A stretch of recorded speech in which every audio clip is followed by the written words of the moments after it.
I just got this amazing, amazing version of Sushi Go. It's the 10th anniversary edition. It's from Barnes & Noble, and it comes in this box that includes a wooden top, a metal canister for the game, and it's got a lot of goodies inside. And this is what I mean. I'm going to open up the game, and you'll see some basic things in the top. There's actually some secret stuff underneath the tray that contains all the basic stuff. So I'll show you. So let's take a look at this 10th anniversary edition by Phil Walker Harding.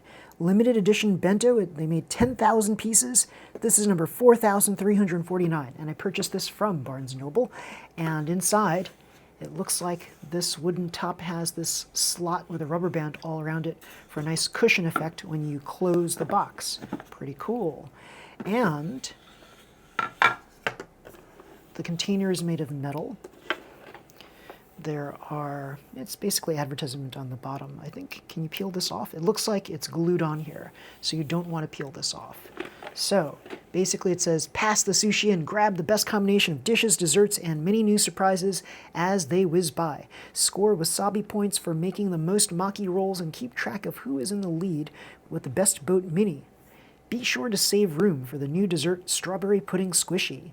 Dig into the classic sushi swapping game with a few new garnishes of play designed exclusively by Sushi Go master Phil Walker Harding. Now, there are other Sushi Go type games that are published by GameRight, the people who produce this game, but they are not from Phil Walker Harding. This one is a Phil Walker Harding thing, just like the original one was. So if you look at the successive versions of Sushi Go, there's Sushi Roll and there's Sushi Dice and things like that.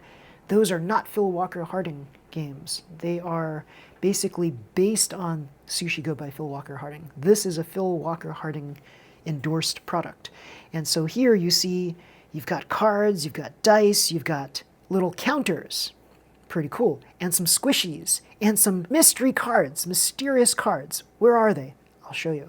If you're hungry for more, then dig a little deeper into the box to find hidden dessert packs to swap into play for new experiences never seen before. Compliments of the house. Contents. Exclusive Sushi Go Foil Edition.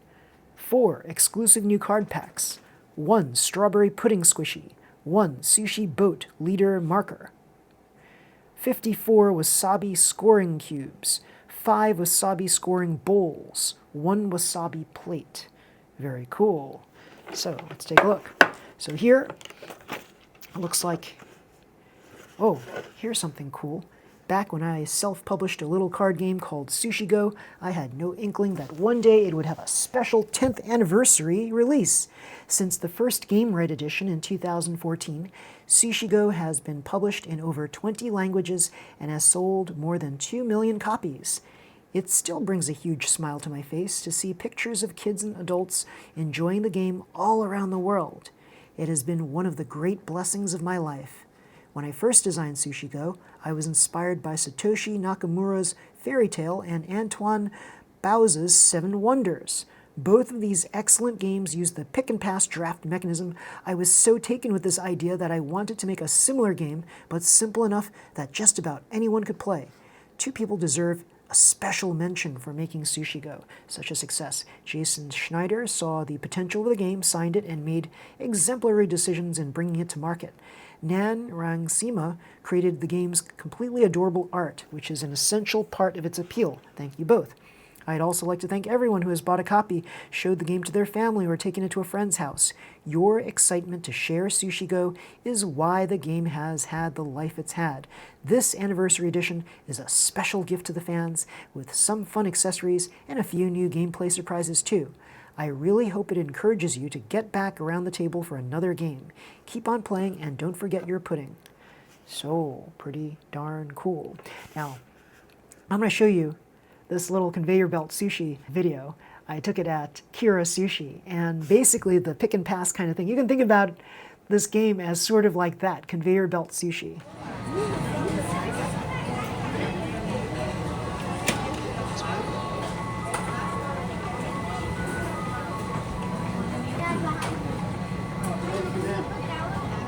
Okay, so the instruction manual, 10th anniversary edition, we'll just quickly leaf through it. So you see here, all of the items, the contents of the box, how to play. So there's instructions for the basic game as well as more stuff for these other cards that you get in here. So pretty cool. Ooh. So one of the new cards is frozen yogurt. Then there's bubble tea, good old pudding, mochi, and other ways to play. Very cool. Pass both ways in sushi golf. 2-player variants. Personal draw piles and sushi duel. 2-player variant dummy player and 2-player variant must-have maki.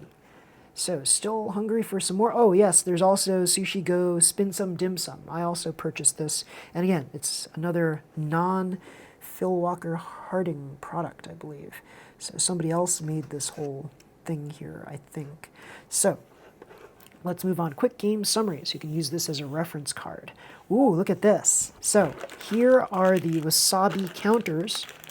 So there's this like gelatinous looking dark green color as well as this opaque lighter green color. Very cool. There is also, look at these, little plastic dishes for your counters. Very cool. There's also the sushi boat, and it's got these 2 little things right here, these masts that you can plug in right here, and you can make this into a nice, cool looking boat. Let's see. I think you just put it in like this. It's like, let's see. Here we go. Something like this. Nope, not quite. There we go. And a smaller one right here. Does it go like this? I don't know. We're trying. We're trying. I think it goes in something like this. If not, then okay. So yeah, you get the idea. One goes here and one goes here. And then we've got a squishy. Oh, this is cool. This is like a stress ball. Very cool. So yeah, strawberry cake, cheesecake, I guess, or pudding. Yeah, very cool. And this is a little wacky right here. I think they should have had another curve right here so you can easily pluck the cards out. So it's a little weird trying to get this deck of cards out. So here it is. And as you see, I haven't even opened the cards yet. So you get 2 stacks of cards here. And yeah, pretty cool. From the back, it looks like the cards look the same as your standard Sushi Go cards, except the rear of the card has this gold foil on it. So that's pretty cool. That's a new thing. That's the 10th anniversary version right here, the cards. And so that's pretty cool. Now, they said that there is this secret compartment. And yeah, when I was like, hey, is that all you get with this game? No. Like, I picked this up and then suddenly I saw something underneath. And yeah, to my surprise, there was stuff underneath. So that's pretty darn cool. So let's take a look at what's inside. So there is what looks to be like a Lazy Susan kind of thing, or some sort of a tray perhaps. Maybe it's not a Lazy Susan, but it's a tray that you put things on top of. And then there's these dice right here, and they are like kind of a muted color, all of these. So you've got a lilac, you've got like this peach, pink, light yellow, and light green dice. And they look like they are, how many sides of it? It looks like these are all 12-sided dice. Yes, very cool. And you get 5 of them. And what else you get here? You get these card packs. So yeah, so this is like the second level, the stuff that's hidden underneath the primary level. That's pretty cool. So you get these 4 foil packed packs of cards, and it says hungry for more. And let's see, it looks like, oh, this one was already open. So let's take a look inside. Aha! Here we go. What's this? Frozen yogurt. Now, I heard, meet frozen yogurt. So it says here, before you play with these cards, remove any dessert cards already in the core game deck. Then shuffle these in. There can only be 1 dessert in the game. Okay, great. So the back of this is a green foil card. Pretty cool. And this is red foil. So green foil, I guess these are the instructions. So yeah, pretty darn cool. So don't know why this was unsealed. Maybe it was, I'm hoping that this wasn't already opened before it. So when I got this, it looked like it was very well sealed. None of these other packs are opened, so this leads me to believe that maybe that was a fluke. So the cool thing about these cards is I've heard that if you warm them up by kind of like placing your finger over them and then you just do this, that you'll get like, let's see, does it work? You're supposed to rub it or something, and it's supposed to appear. So let's see.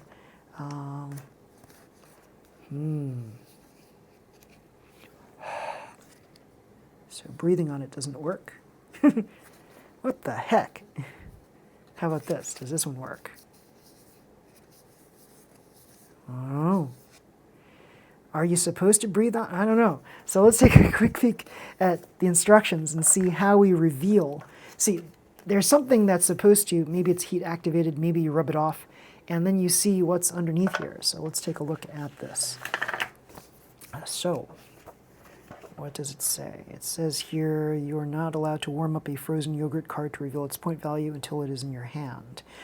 So, it says here, when a frozen yogurt card is in your hand, you won't be able to see how much it is worth because of the card's special ink. But when you collect one of these cards, warm it up by rubbing it between your hands. The warmth of your hands will melt away the yogurt's ink and reveal the card's hidden point value. All right, so warm it up between your hands. Let's see. Dun, dun, dun, dun, dun. Ah, there we go. I think I see something. Ah, so it's very faint, but I guess if I warm it up more, then I can see more of it. There it is. I think it's a 2. Let's see. It's hard to read. It's not that easy to read. I think it's a 2. It's something 2. I think it's a 2. How about this one? Let's try this one. Okay. Warm it up between hands. Whoop, it's still developing. Maybe the first time you warm it up, then it takes a little more time. I don't know. Okay, here we go. Oh, looks like there's another 2. It looks exactly like the other one. How about, let's go in the middle somewhere. Let's see if this is also 2. Okay, here we go. Here we go. Oh, I think it's a 3.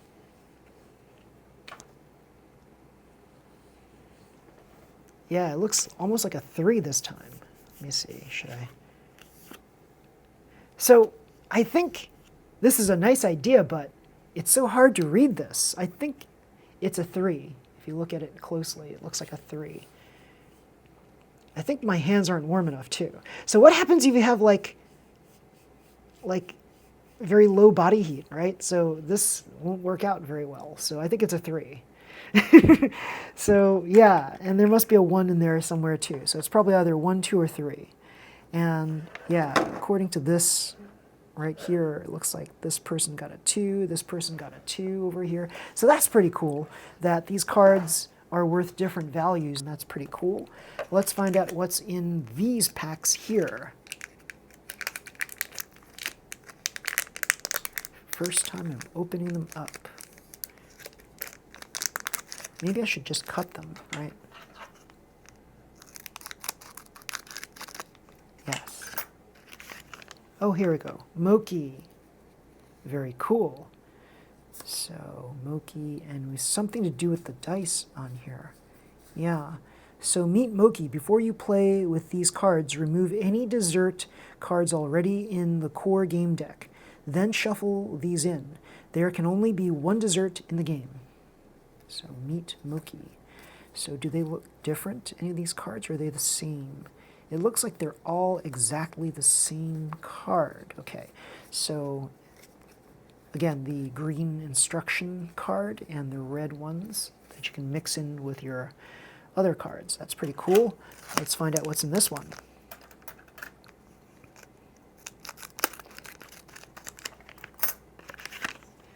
Very cool. So this is like, ooh, this is like an iridescent card, and it's the pudding card, but it's in this kind of foil or iridescent kind of look about it. See that nice shine right there? It's like a little metallic going on, a little rainbow color going on here. And so these are the pudding cards, but they're this special foil now, this foil design. It says, no forgetting good old pudding. Before you play with these cards, remove any dessert cards already in the core game deck, then shuffle these in. There can only be one dessert in the game. Okay, cool. And what about the last one? The last deck of cards here. Oh, wait, there are all of these symbols on there. So it looks like this might be the boba, right? And this is the pudding that we just saw with the cherries on top. And this is the mochi, yeah. And then we had one for the frozen yogurt as well. So that's pretty cool. So let's take a look at what's in here. And true to the word, it is boba. And they're worth 1, 2, or 3, or 4, or 5 points. It says meat bubble tea. Before you play with these cards, remove any dessert cards already in the core game deck. Then shuffle these in. There can only be one dessert in the game. Okay. So by one dessert does not mean just one of these cards. It means like you can do either bubble tea or pudding or frozen yogurt or mochi. Very cool. Okay, so now I have these cards all removed from their packs, and it's a little weird. I can't just put them in here without them kind of sliding around. And so I'm wondering if I could just put them back in here. I wonder if they'll fit in here. Nope. Nope, this is definitely just for the counters, the wasabi counters, which is kind of silly, I think. So it's like if I build the boat, I have to keep removing these masts on it and then putting this back here. Why not build the boat and just tilt it sideways and store it in here, right? Like that would make more sense to me, is that you can just keep the boat as is with its masts already stuck in there. And you can just put them, lay it on the side like that. I think that would be a better use of the space right here. And then I guess you can put the counters in here if they all fit in here. Yeah, something like that. So yeah, this is Sushi Go, the 10th anniversary Phil Walker Harding edition, the special bento box edition. And yeah, I hope you've enjoyed this video. If you like it, please give a thumbs up and subscribe to my channel. Yes, until next time, everybody, see you. Bye.